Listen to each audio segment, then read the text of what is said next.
بازآید از آن در که یکی چون تو درآید. روی زیبای تو دیدن در دولت بگشاید. صبر بسیار بباید پدر پیر فلک را، تا دگر مادر گیتی چو تو فرزند بزاید. بی ظرافت که تو داری همه دلها بفریبی، بی لطافت که تو داری همه غمها بزداید. چشم عاشق نتوان دوخت که معشوق نبیند، نای بلبل نتوان بست که بر گل نسراید.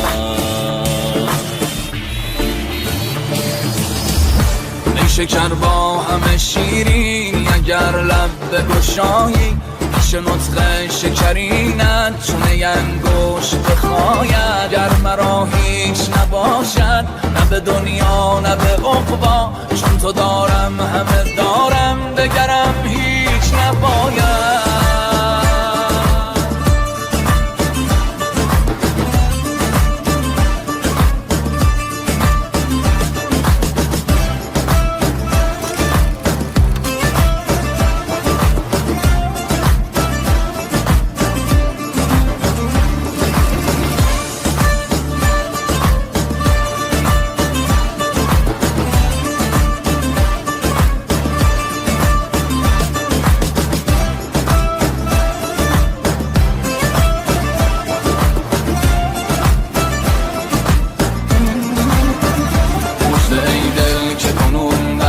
وصال است و غمت رو به زوال است. به عشاق بگویی ره بست بگویی، که چارم از آن 14 ما که عالم همه مجنون رخش در طلبش نعره زنانند و به دف رقص کنانند و به دل خوف و رجا از چرم ساقی ما سرد شده. درد و شوق قدمش سرد روان است و چنین است و چنان است. تو قرار دو جهان است، تو سپاهی ز غلامان به رهش جامه دریدند و دل از خویش بریدند و به معشوق رسیدند. و همین مشغله ماست که از عشق بمیریم و جز او یار نگیریم.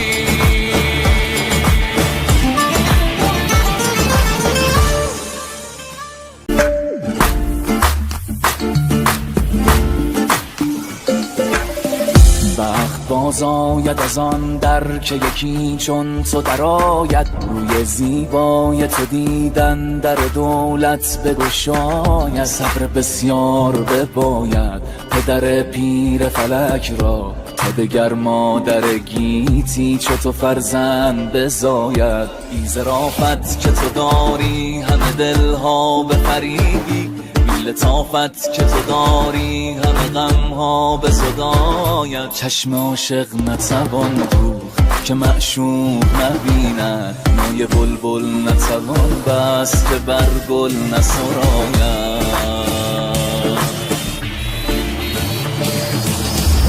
ای شکر با همه شیرین اگر لب بگشایی، پیش نطق شکرینت چون انگشت بخاید. گر مرا هیچ نباشد نه به دنیا نه به عقبا، چون تو دارم